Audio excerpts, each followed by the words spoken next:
ரம்ஜானுக்கென்றே பிரத்யேக கலெக்ஷன்கள். ஆசியாவின் மிகப்பெரிய ஜவுளி சாம்ராஜ்யம் தி சென்னை சில்க்ஸ். உங்கள் தங்க நகையை விற்று உடனடி பணம் பெற மேக்ஸ் கோல்ட் கால் 04445454545. நம்ம வந்து பெங்களூர் எல்ஆர் நகர் வந்துட்டு எப்படி சாந்தாமாவோட கடையை மிஸ் பண்ணிட்டு போறது?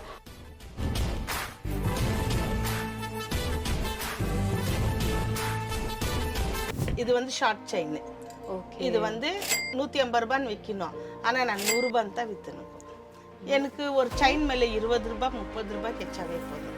ஜாஸ்தி நான் விற்க மாட்டேன், ஏன்னா நம்மளுக்கு கஸ்டமர் வேணும். எங்கள் அம்மா கற்றுக்குத்த பிஸ்னஸ் இது, அதுக்கோசரம் நான் இவங்களை எங்கேயே இல்லை எங்கே தான் வைக்குவேன். எனக்கு பிஸ்னஸ் ஆகலைன்னா சொல்லுவேன், ரோஸ் என்னம்மா யாரும் வரவே மாட்டேன்றாங்க, கொஞ்சம் எந்தெந்த ரேட்டு எப்படி எப்படி விற்கணும்னு எனக்கு தெரியல. எல்லாத்தையும் எடுத்து கொஞ்சம் பின்னால் எல்லாம் எழுதிக்கின்னு பேக்கில் எடுத்துக்கின்னு நான் போனேன். எல்லாம் கத்தி விற்குவாங்க, நான் அப்படியே பேக்கில் எடுத்துன்னு போவேன். ஏன்னாக்கா பேக்லன்னு கேட்குவாங்க. நகை வச்சுன்னுக்கிற இந்த கவரிங் கோல்டு தமிழ்நாட்டுது, இது கலர் எல்லாம் போவாது ஆன்ட்டு சொல்லி ஆரம்பித்தேன். ஃபஸ்ட் 5000க்கு வாங்கினேன், நெக்ஸ்ட்டு 10,000 வாங்கினேன், அப்புறம் 15,000, 20, 25, 50,000 வரைக்கும் வாங்கினேன். அப்படியே 80,000 வாங்க லாஸ்ட் ஸ்டாப் ஆயிடுச்சு. அப்போ இந்த பேகுங்க உள்ளேருந்து வச்சு வச்சு எடுத்துன்னு வந்து காட்டணுங்க. அதுக்கு உனக்கு நான் சின்னதாக ஒரு கடை பண்ணி கொடுக்கணும். அவரே ஓன் காசு அவருதே போட்டு இது ஒரு சின்னதாக ஒரு கடை வச்சு கொடுத்தாரு. இப்போ லாஸ்ட் டைம் எவ்வளோ பெரிய ஆளானாலும் சரி, நான் எங்கே போய் நின்னாலும் சரி, என்னுடைய பிஸ்னஸ் நான் இதை விட மாட்டேன். எனக்கு ஒரு ஆசைமா, எனக்கு ஒரு கடை போடணும், ஒரு பெரிய கடை எடுக்கணும், அதில் நகை போடணும், அதுக்கு நான் ஓனராக நிற்கணும், நின்று எங்கள் அம்மா ஃபோட்டோ நான் பெருசாக வைக்கணும். ஐபிசி மங்கை நேயர்களுக்கு வணக்கம். நம்ம வந்து பெங்களூர் எல்ஆர் நகர் வந்துட்டு எப்படி சாந்தாமாவோட கடையை மிஸ் பண்ணிட்டு போகிறது, அதனால தான் நம்ம அப்படியே சாந்தாமா கடைக்கு வந்தாச்சு. வணக்கம் சாந்தாமா. வணக்கம்மா, எப்படி இருக்கிறீங்க? நல்லா இருக்கேன், நீங்கள் எப்படி இருக்கீங்க? நல்லா இருக்கிறேம்மா. அதுதான் நான் சொன்ன மாதிரி தான், என் ஆஃபீஸில் தான் சொன்னாங்க, இனிமேல் அவுட்ஃபிட்க்கு ஏற்ற மாதிரி ஜுவல்லரிலாம் போட்டுக்கோ அப்படின்னாங்க. சரி பெங்களூர் வந்தாச்சு, அப்படியே சாந்தாமா கடைக்கு வந்துடலான்னு பார்த்தா இங்கே நீங்கள் நிறைய விஷயங்கள் வச்சுருக்கீங்க. சரி அம்மா, என்னெல்லாம் வச்சுருக்கீங்கன்னு எனக்கு கொஞ்சம் காட்டுங்க, நானும் கொஞ்சம் பர்ச்சேஸ் பண்ணலாம். சரி சரி சரி.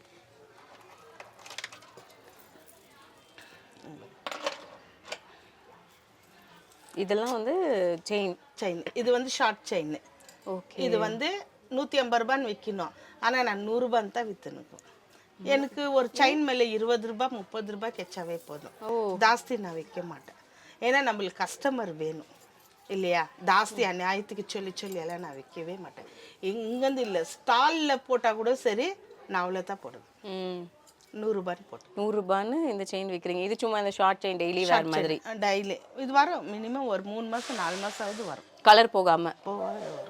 பா, இது நிறைய இருக்கே, வெயிட்டாக வேற இருக்கு. ஆமாம், இவ்வளோ திக்கா யார் வாங்குறாங்க? பசங்க, ஆம்பளை பசங்க, லேடிஸுங்க எல்லாம் நிறைய பேர் வந்து. இது பசங்களும் போடுறாங்களா? ஓ, இந்த மாடல்லாம் போடுவாங்க.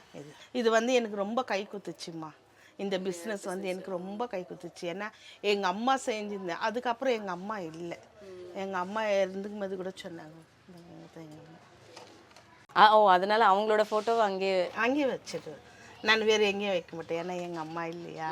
எங்கள் அம்மா கற்றுக்குத்த பிஸ்னஸ் இது, அதுக்கோசரம் நான் இவங்களை எங்கேயே இல்லை எங்கே தான் வைக்குவேன். எனக்கு பிஸ்னஸ் ஆகலைன்னா சொல்லுவேன், ரோஸ் என்னம்மா யாரும் வரவே மாட்டேன்றாங்க ஆன்ட்டு சொல்லுவேன். இவன் என் தம்பி, அதுக்கோசரம் இது மட்டும், இது என்னுடைய கடை, என்னோட கடையிலே இருக்கட்டும் எங்கள் அம்மான்ட்டு இங்கே வச்சுருங்க. நல்லாயிருக்கும், பொருளெல்லாம் நல்லாயிருக்கும், நிறைய பேர் வந்து வாங்குவாங்க. இதெல்லாம் இவ்வளோ திக்காக இருக்கே அம்மா.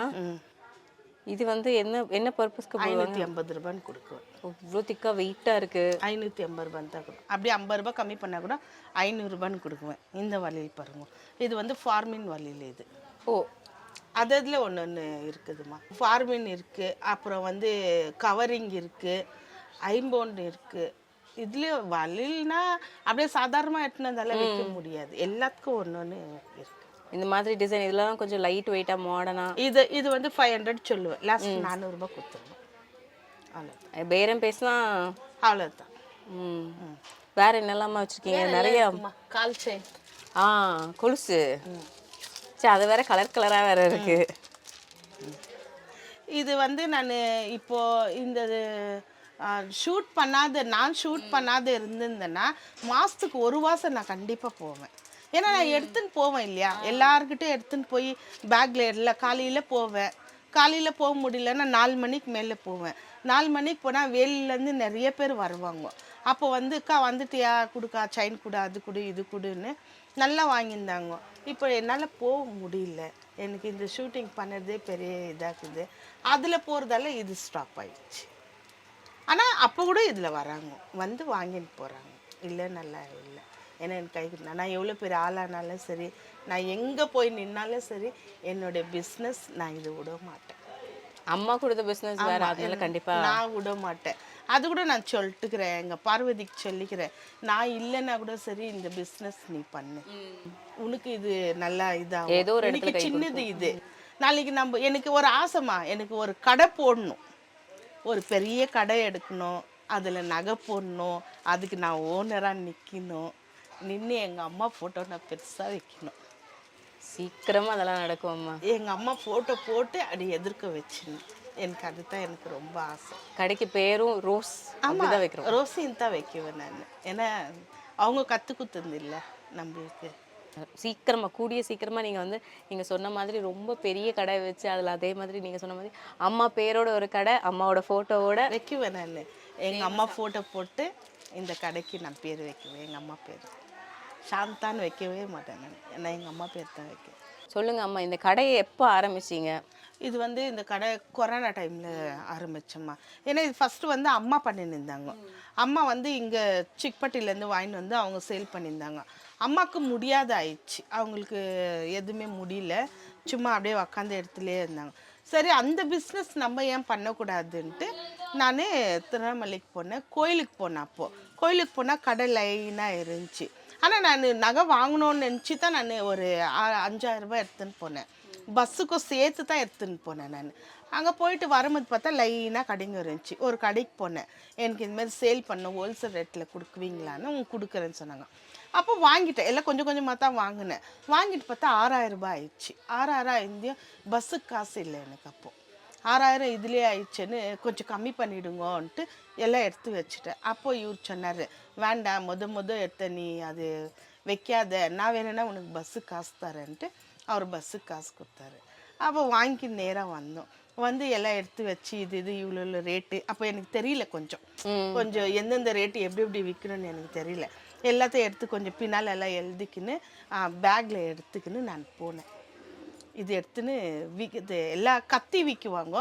நான் அப்படியே பேக்கில் எடுத்துன்னு போவேன். ஏன்னாக்கா பேக்லன்னு கேட்குவாங்க. நகை வச்சுன்னுக்கிறேன், இந்த மாதிரி கவரிங் கோல்டு, தமிழ்நாட்டு இது கலர் எல்லாம் போவாது ஆன்ட்டு சொல்லி ஆரம்பித்தேன். ஃபஸ்ட்டு சொந்தக்காரங்க வீட்டுங்கிட்ட போனேன். அவங்க ஒருத்தருக்கா சொல்ல ஆரம்பித்தாங்க. அப்புறம் அப்படியே அக்கப்பக்கம் இருங்கோ, நம்ம லைனில் இன்னும் இருக்கிறவங்க தெரிஞ்சுங்க எல்லாம். ஒரு கல்யாண வீட்டில்னாக்கா அப்போது அவங்க சொல்லுவாங்க, அக்கா எனக்கு இந்தமாரி வழியில் எடுத்தான். ஃபஸ்ட்டு டைம் எடுத்துன்னு போயிருந்து எல்லாம் விற்றுட்டேன். ஒரு 5000க்கு வாங்கினா 10000 வந்துச்சு. டபுள் வந்துச்சு. ஒரு 8-10 வந்துச்சு.